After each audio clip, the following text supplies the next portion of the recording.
Hi Aries, welcome to Yellow Cardinal Tarot with me. My name is Carol. And Aries, this is your August 2024 general reading. And yeah, I just need to make one announcement, I think, before we get into our reading. And that is I will be offering you personal readings soon.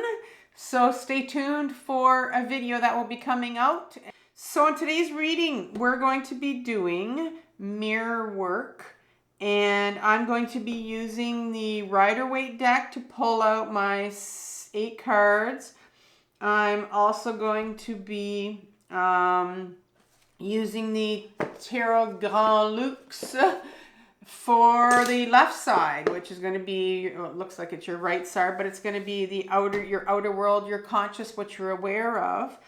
I'm also going to be using the Tarot of the Abyss for your inner world, what you're not aware of, what is sitting in your unconscious, right? So we're going to be looking at how your conscious is what you're aware of, your outer world is actually a reflection of, is mirroring what's going on in your inner world, right? So, and then we're going to look at the message from the universe, and also I'm going to look at how to heal this. So what is mirror work? Well, let me just tell you that mirror work is probably one of the best things that you can use to start to heal yourself, to start to find out what is coming up from your shadow to heal.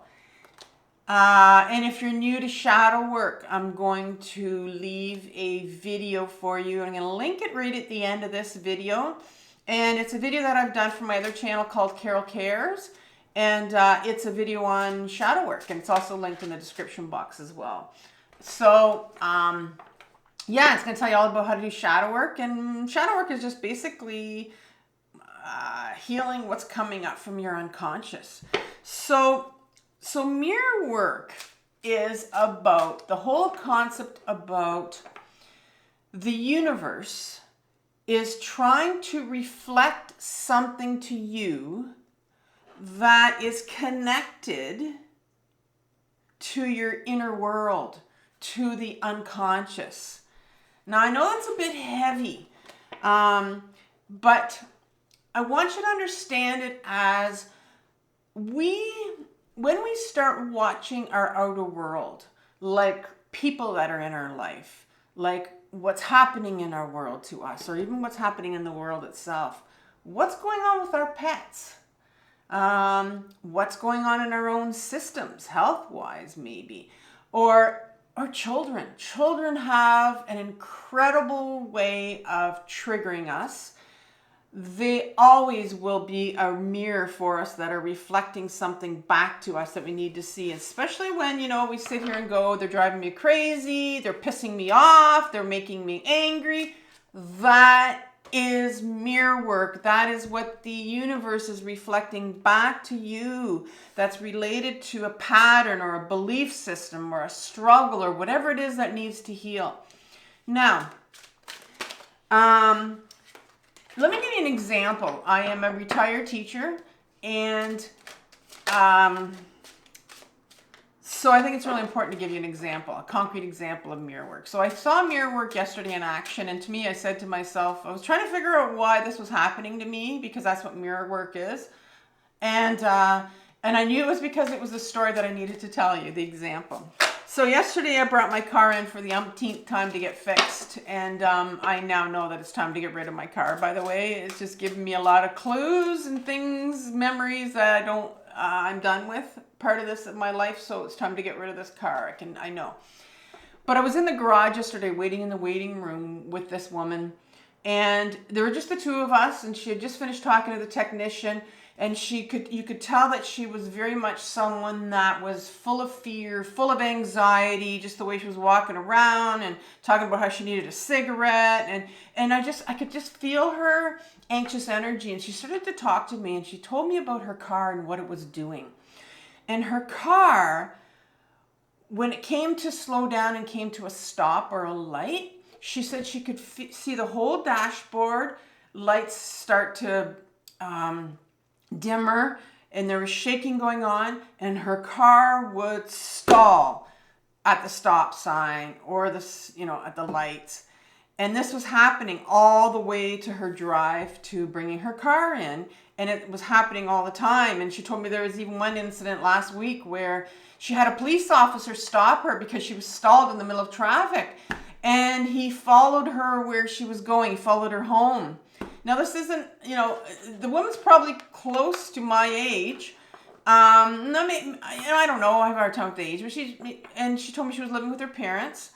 And I'm thinking in my head, like, why would you drive this vehicle knowing that it's going to stall all the way here? And the fear and the anxiety in her system over this car doing this to her was incredible. Now, she could have had a tow truck bring it in. She could have asked people she was living with to, you know, give her a ride. But here's the thing about what's going on in this woman's outer world that she didn't realize that I knew it was going on because I've lived what she's going through. She's living a flashback, and the panic in her system. So she still thinks she's back in this flashback, and she doesn't realize that she can get out of this as an adult, but she still thinks she's back where she was a child and something was happening to her over and over and over again that was bringing up all this fear and all this anxiety, and she couldn't get out of it as a child, but she can as an adult. And so even just having that police officer saving her, and to me it just sounded like this was something from her childhood that was coming up for her to heal. And if you don't think that your car can be a mirror for you, oh my God. Like, I mean, my car has been an incredible mirror for me to, you know, bring back a lot of my own flashbacks of when I was trapped as a child and I couldn't get out of my situation. And so this is what, you know, it's very critical on this journey to start to become aware of what's going on in your outer world, your conscious world, and use it as a mirror to reflect what's happening or coming up for healing in your inner world from your unconscious. It's a fascinating concept that the universe has for us. It's beautiful. But this is the way we can start using our triggers, these people around us, or, you know, our relationships, what situation you're sitting in with your own relationship. How is this a flashback? How is this bringing up patterns from your childhood? And so we're going to start right now and get into this reading because I could chat forever about mirror work. It's fascinating. All right, so let's get started with your reading. I'm going to be doing some speed shuffling here so you don't have to watch me shuffle, but I'll give you a little bit of music while I shuffle.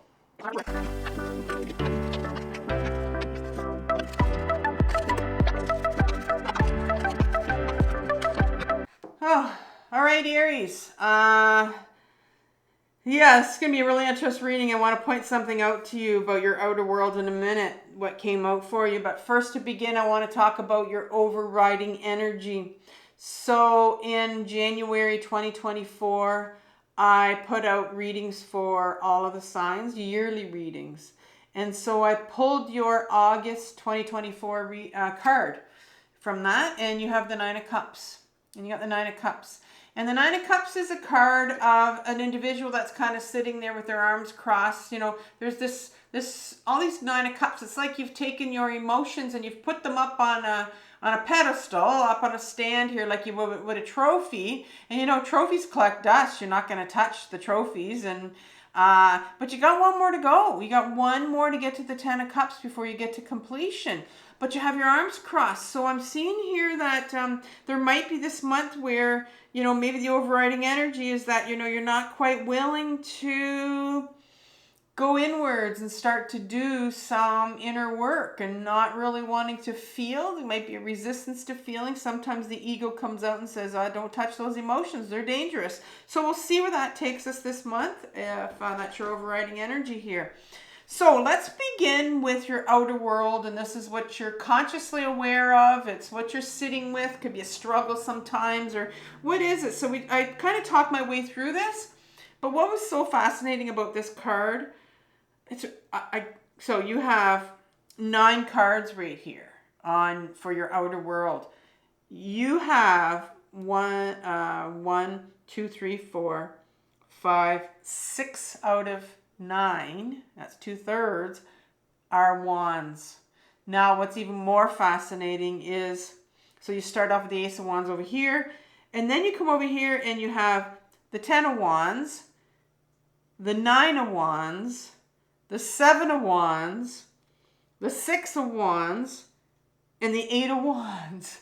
I'm like, I know for a fact that this deck was shuffled. I take it, I literally go like this with it all over the table before I come on.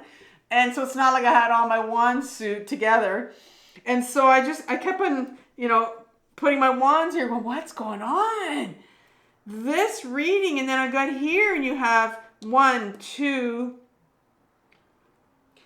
wands here, 4 wands over here. So it's a wand reading. And wands is, I need you to understand what wands is. A wand is has a very creative aspect to it. It's taking your life into a very purposeful direction, right? Doing what you want to do. It could be something very different, not something that you've ever done before, but you're putting yourself first. You're deciding what you want to do. So it's all about going into a direction that's purposeful. It's a move. Wands want to move. They're always on the move. They want to go. But this is very much a reading of energy that wants to move, right? So let's look at what's going on with you right now. You start off with the 6 of Pentacles. And the 6 of Pentacles is a card that speaks about these two individuals that are begging and asking for these coins. And it's all tied to their worth. So if they ask this gentleman that's giving out these, he's actually going to weigh it out. If this particular beggar says I'm worth 3 coins, well, I'm going to weigh out 3 coins for you. And that's all you think you're worth, and that's all he's going to give you. And so it really is a question that speaks of your worthiness, right? And so it is a card that speaks of also your, feeling unworthy, and sometimes it can have some shame behind it for sure. And so maybe you're sitting in a position here where you're feeling unworthy. And, we did talk about how you're not wanting to touch your emotions. Who wants to feel unworthiness? Who wants to feel their own shame? It's a shitty place to be in. And it doesn't feel good. And that's why it starts with SH, because it feels shitty. We say that. And then you have the 10 of Cups here.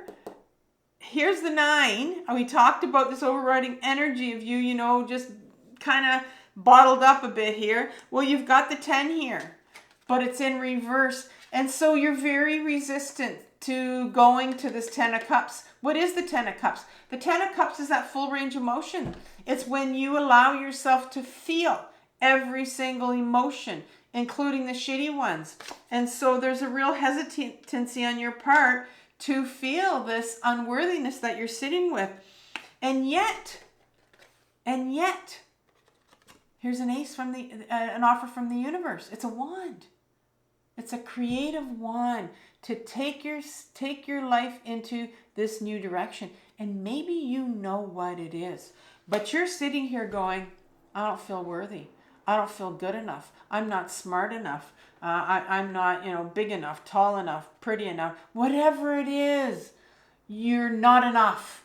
And so you're kind of, whether or not you're going to take it, we're going to see. And we're going to see what's happening here, because there is this new direction for you, and you're not really feeling worthy. So here's where all the wands come in. So you have this 10 of Wands in reverse. Well, wands can get really heavy to a point where, we can collect them.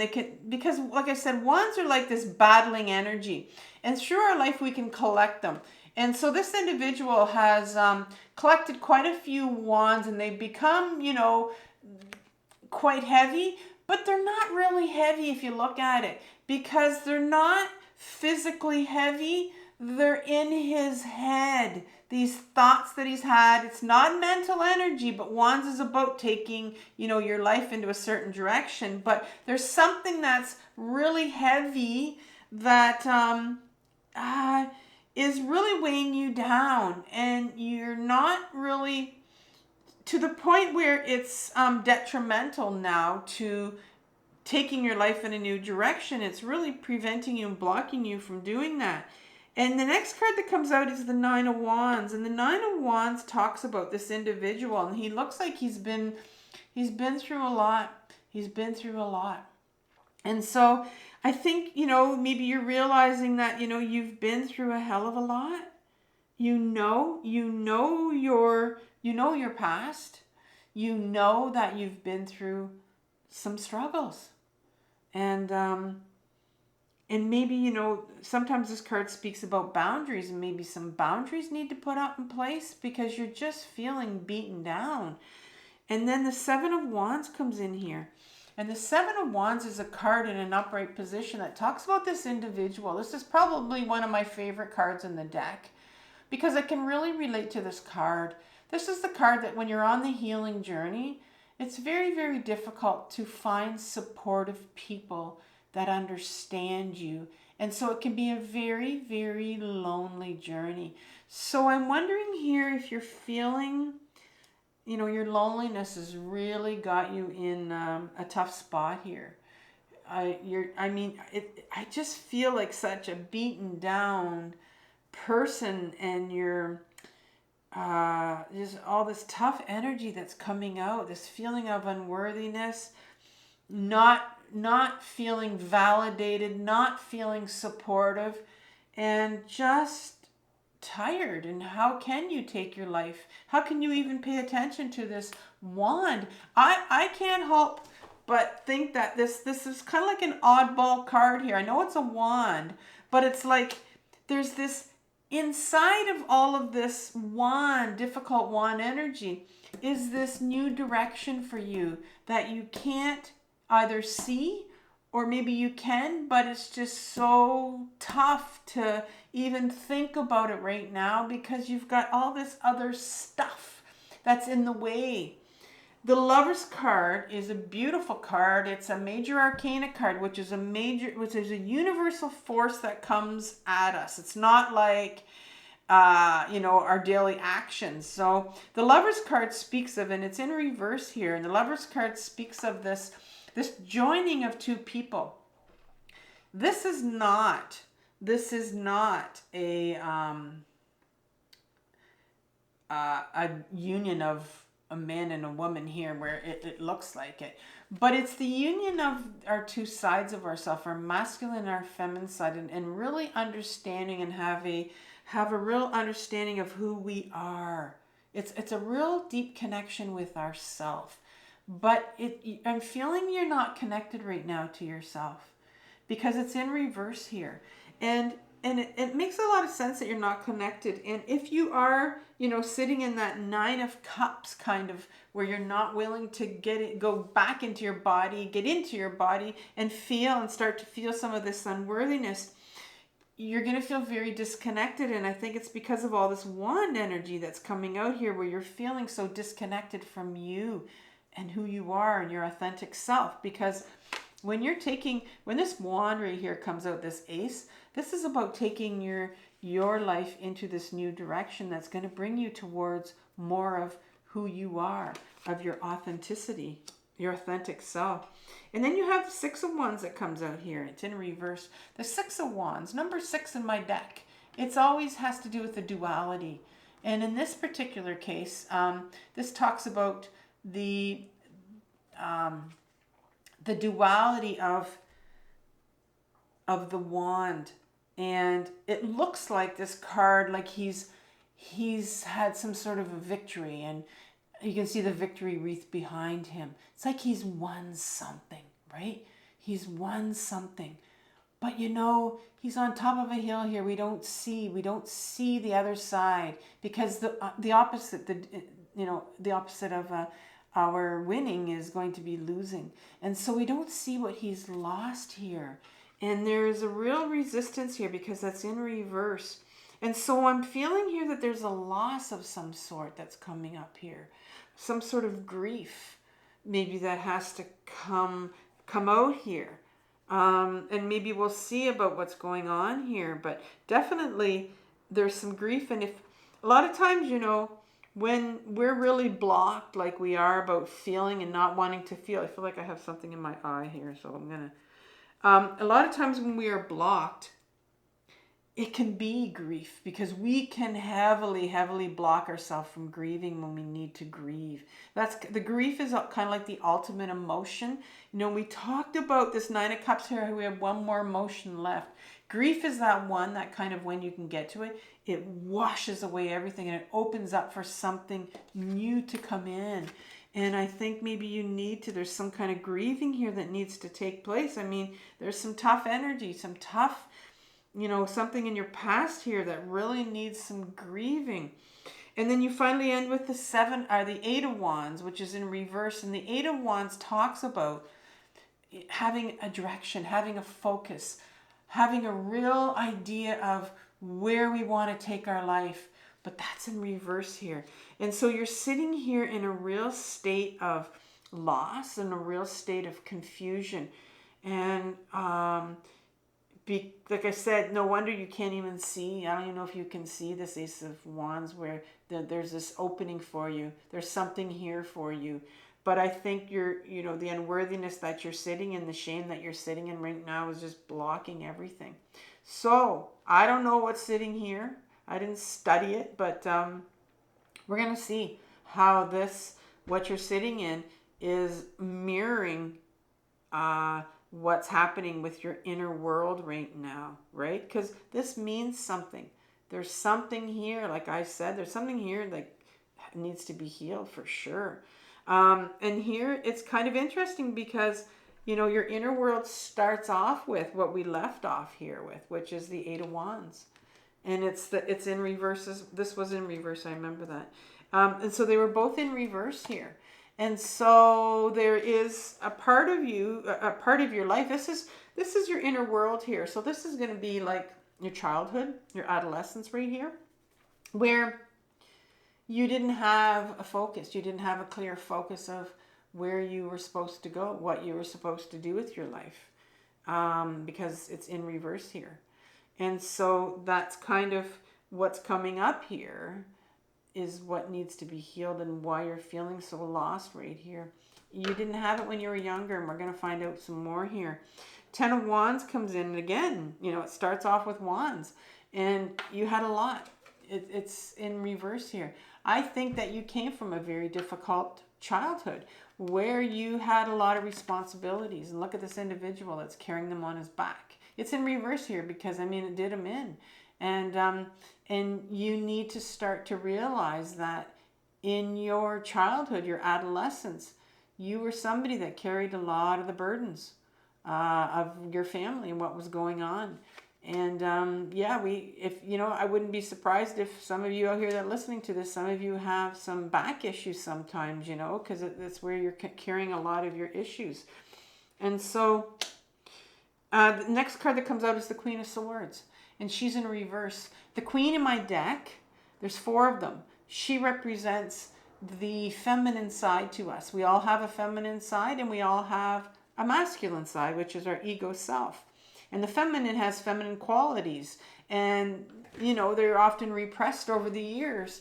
And she's coming out here in my readings, this feminine, and she's the Queen of Swords. She's the queen that holds the sword of authenticity. She's the one that knows who you are. You have a side to you, that a very authentic side, the feminine side of you, that knows who you are, who you were supposed to be. But she's blocked here. She's in reverse.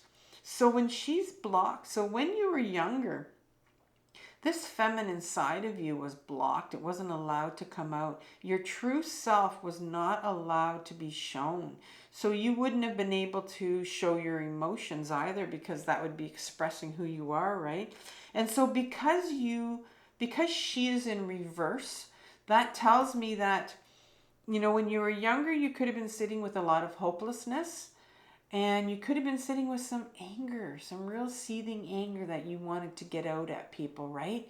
And a lot of times what happens is when we have this built up anger inside of us, and when it's very ungrounded, we know why anger gets such a negative rap, right? A bad rap, because we end up spilling it all over other people.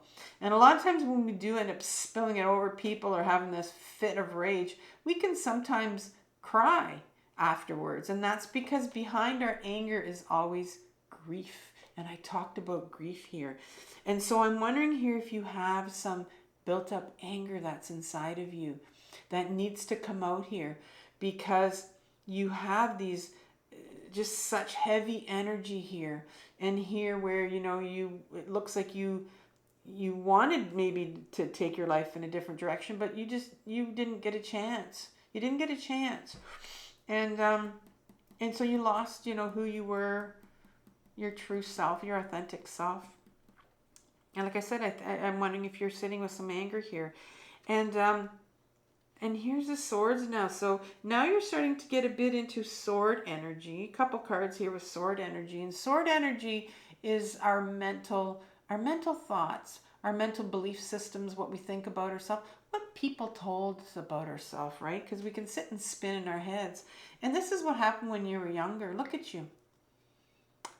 And we talked about the Queen of Swords and how she would have been this part of you, would have not known who you were. You were kind of shut down. Your authentic self was really shut down. You weren't allowed to be you. You weren't allowed to show your real self.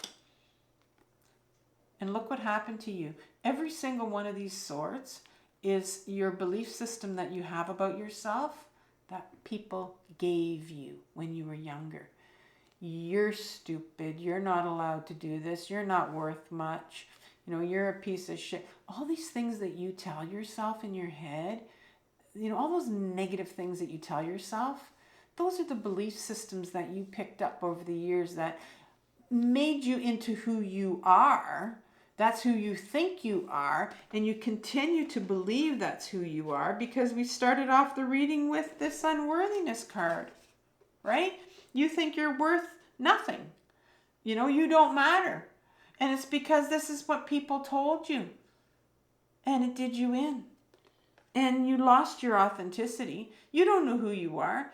You just base who you are is based on a bunch of lies. And then you have the Knight of Swords, another sword. But this time it's a Knight of Swords. Wow. Most powerful knight in the deck to me, because my knights are like this adolescent part of us that comes out every once in a while that wants freedom. I mean, who does not want freedom to be themselves, right? Who doesn't want freedom to be their authentic, real, true self and to get back to that? And that's what the Knight of Sword is all about. This knight wants to cut through all that bullshit that you've been told when you were younger, and wants you to get back to who you are. And so there's this drive in you. It's sitting in here and wants you to get back to who you are. And you have a lot of strong energy here, because there is something. Don't forget about this Ace of Wands here I talked about. There's something here for you that's buried. It's hidden here. But it's once you start peeling away these layers of this shit that people told you, well, underneath that is the real authentic you. And here's the Hangman. The Hangman talks about being comfortable in your own skin, being able to see things from a different perspective, right? And that comes right behind the Knight of Swords. Right behind this part that wants freedom for authenticity. They're fighting for you to see this new perspective about yourself, to feel comfortable, to feel free in who you really are. That's what's sitting in your unconscious, in your inner world here. The Knight of Pentacles. The Knight of Pentacles, another knight. This is the knight that wants freedom. And, because it's the pentacle, it's all about the body. So I'm wondering here if, like I said, when you were younger, maybe you felt you could have felt the anger, you could have felt some depression maybe, because you weren't allowed to be you. Well, here's the freedom again of this one, wanting freedom to be able to, be free of this mental anguish, to be free of this hopelessness that you're feeling. And to be free of this Five of Cups right here. The Five of Cups talks about, it's a real card of somebody sitting in hopelessness where they're just focusing on the 3 cups that are spilt, but cannot see these 2 cups that are right beside them. Right beside them. They can't even see them, right? Because they're just so much, when you're sitting in this place of hopelessness, I call it futility, depression, you can't see out of that. It's just so hard. And so I'm seeing here that when you were younger, there was really I almost feel like you gave up. Like you really felt hopeless, like you couldn't change your situation. And the Magician card comes out, and he doesn't come out that often. It's the first card in the Major Arcana. And this Magician is here to remind you. But you didn't feel it when you were younger. You had everything in you. You knew everything. You're connected, you're grounded to the earth, and you get all your heart center. You have this inner guidance here that will lead you, that guides you. You had that when you were younger, but of course that was in reverse. And so that was something that you lost as well. That's like your intuition of just this inner knowing. And so I can see here that now, there's so much here that's blocking this. I think it's all coming up to the surface for you. I can really feel it with all these wands. There's so much of it that's blocking this new direction, this Ace of Wands that just wants to come out. But you have,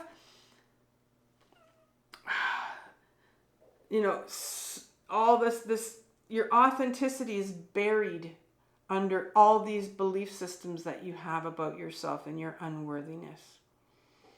And so what is the message here from the universe? Well, it's time that you start to take a look at this card. This is the Ten of Pentacles. This card, because this is a healing channel, I often refer this to, what kind of trauma, what kind of things were handed down to you? What did you inherit? It talks about this Kabbalistic tree of life. This formation here is from the Jewish culture, and it really is a study of your roots in their culture. And we have, this card is kind of saying, what sort of trauma, maybe family trauma that was handed down to you. It's time to start digging. It's time to start looking at what did you inherit? What were you given? What was handed down to you? What were these belief systems about yourself? This unworthiness, that was shame, that was handed down to you when you were younger. It gets handed down from generation to generation to generation. And it's time for you to start to look at that. Sometimes we can get the answers when we ask around a bit, if you feel, maybe a good thing is to kind of look at who your caretakers were. Look at your relatives. What sort of things are in your family that you've heard of? Uncle blah, blah, blah is like this. He does that. He did it. So listen to all these things that are, about your family, because that's what's handed down. That's, and so you start having to look at that and you say, oh, maybe I have some of that. Maybe that was handed down to me. Because you have the Seven of Swords that comes right underneath this lineage card, and it's, the Seven of Swords talks about, first of all, it's sword energy, so it's mental energy. This is called the Thief card. This is the guy that runs away with all these mental belief systems. So again, it's asking you, what sort of mental belief, what belief systems do you have in your head that you continue to hold on to that were never yours, but were given to you right here when you were younger? What are you holding on to? It's time to start to question that. This is the message from the universe. Time to start to question your lineage and the belief systems that were handed down to you. Here's the Queen of Coins, the Queen of Pentacles. She's the one that rules the body, because the pentacle is the body. And so she lives her life through her grounded body. And the body is where all of our emotions are. And she's in reverse here. So the universe really wants you to start to, let's turn this card around. Let's get back into our body and start to feel some of this unworthiness. And that might bring up some grief that you need to feel. Because the Queen says she lives from the body. And, you know, like I said, when the Queen, you have the Queen of Swords over here, when the Queen is in reverse, that means she's carrying some hopelessness, and she can be carrying some anger. And then finally, you know, the universe says you have the strength. You have the strength to go inwards. You have the strength, and you don't know it. You don't believe you do. But you have the strength to go inwards, to start to deal with, to start to feel, you know, this emotion of unworthiness and where it came from, and do some digging and find out this unworthiness. Where is it coming from? How are you going to heal this? Well, it starts off with, you know, the Seven of Pentacles. And the Seven of Pentacles talks about an individual that's done all this hoeing all his life. Maybe you've spent a hell of a lot of time in depression. Maybe you're somebody that feels like, you know, I've been given a curse and I'm depressed, and maybe you're on medication. And maybe you think this is, you know, going to be your life. This is what this individual thinks. Is this everything? It's not everything. This is what this card is saying. You may think that this is it, that there's, why bother? You know, why bother? That's your hopelessness coming in. Why bother? Why bother dealing with this? Nothing's going to change. And if that's what you're hearing, that's where you need to journal. You need to start journaling from, you know, that whole line of, why bother? Nothing's going to change. Why bother doing any of this work? Nothing's going to change. That's like a writing prompt that you need to really get in touch with some of your emotions. So I think I'm going to leave you with something on journaling, because playlist on journaling, because that's how you're going to get in touch with some of these emotions here that need to come out, this unworthiness and this hopelessness. And the Chariot card comes right behind this, why bother? You know, why bother? Well, the Chariot card speaks of movement. Why bother? Because the universe wants this to move. Wants you to move. Wants your situation to move. But not a physical movement. Look at these. These sphinxes aren't moving physically. This charioteer here, he's turning into cement. Because all your life you've tried to control things with your mind. You've tried to control everything. And it gets to a point where it can get quite exhausting. If you're feeling exhausted, it's because you're living up in your head and you're trying to hold all this together in your head. But the universe is saying, you know, it's time now to get out of your head and let's get back into your body. What about the body? You know, what about the body? It's got all your emotions in there. We can't ignore the body. We have to ground and get back into our body and start to feel some of this unworthiness. Because remember this Ace over here. There's something here for you. The wise, as clarification, you get the wise one, which is the Hierophant card in reverse. So how are you going to heal this? Well, it's time to, you know, the Hierophant talks about this individual that's teaching the shaman. He's teaching them the ways, you know, spewing out all his wisdom, and they're just listening to it. And he's teaching them his ways, and so they learn. That's how they learn about healing and whatever it is he's teaching them. And so this Hierophant comes up, and it's a card that says, it's in reverse, because, you know, the universe wants you to turn it the other way, because it's time now that you start to look at, you know, how were you wired when you were younger? What were these people, and we talked about sword energy, what did these people, these wise people that raised you, tell you about yourself? And that's the way that you were wired. And so it's time now to do some rewiring. That's what it means to turn that card around and start to rewire this way of thinking. And you're going to do that through your journaling and getting it back into your body and start to feel some of these emotions that are blocked here. Because there's movement that wants to come out of this. And the Four of Wands. Here's the movement. Again, more Wands energy. This one's in reverse right here. Because it's saying, you're not quite ready. You're not quite ready to step away here, to celebrate this movement that you're going to be moving towards now. You don't have the foundation yet. But there's something underneath all of this, these traumatic belief systems that you believe about yourself, this bullshit. There's the authentic you, and there's this new direction for you that wants to come out here. And wow, I can just feel the energy from this reading, especially this first part here was so powerful with all these wands. And so I'm going to leave you with some videos on journaling, and I'm also going to leave you with Aries, the video on how to do shadow work, and that'll really help you a lot with getting at these emotions that you need to get to. All right, Aries, so take care, and I'll see you in the middle of August. Bye.